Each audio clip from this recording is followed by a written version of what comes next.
Meet Tony and Alida. They are the epitome of being thorough. They both came to Rwanda about a month ago after the situation in Burundi had deteriorated. But do not cry for them.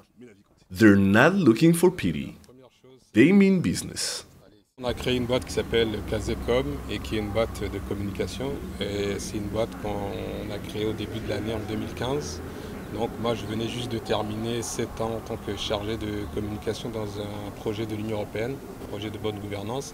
Et puis après je me suis lancé dans le privé. Moi j'ai mis en place Casecom parce qu'avant j'exerçais un métier de journaliste. J'étais dans le journalisme pendant 7 ans. Et voilà, donc avant j'étais à la radio et après on a fait la télé. The twosome who happens to form a real-life couple are wasting no time and have just registered their audio-visual company in Rwanda. La première chose, c'était qu'on vient s'installer ici et travailler, donc la vie continue. D'ailleurs, c'était l'un de nos objectifs presque au début de l'année, vers le mois de mars, on pensait déjà venir ici pour voir les opportunités qui existent. Et bon, on a un petit peu traîné parce que Alida bossait sur un spot pour PSI, moi j'étais sur une autre consultance. Et ça a un peu traîné et dès le déclenchement de la crise, on s'est dit, voilà, c'est le temps, il faut y aller. Et on est venu vraiment en se disant, c'est les aléas de la vie, c'est vrai qu'on quitte notre pays, notre famille, mais on s'est dit, voilà, on vient se battre ici, on vient vraiment créer notre société. D'ailleurs, la semaine dernière, on s'est fait inscrire à Rwandan Development Board, RDB, donc on a fait inscrire notre société et maintenant donc, on est opérationnel. Et ce qui est bien ici, c'est qu'il n'y a pas beaucoup de paperasse à faire, c'est 24 heures.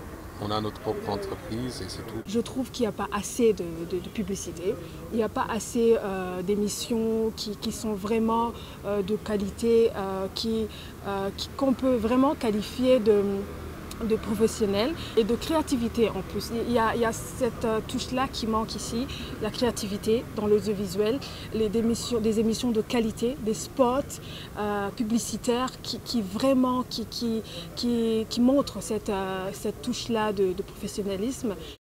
How are they looking to add to what's already happening in media here in Rwanda? L'Afrique, c'est le prochain Eldorado en matière de télécommunications. Maintenant, au Rwanda, je pense que la majorité des gens ont des téléphones sur lesquels il y a Internet. Et la télévision, je suis sûr qu'elle va passer également sur Internet.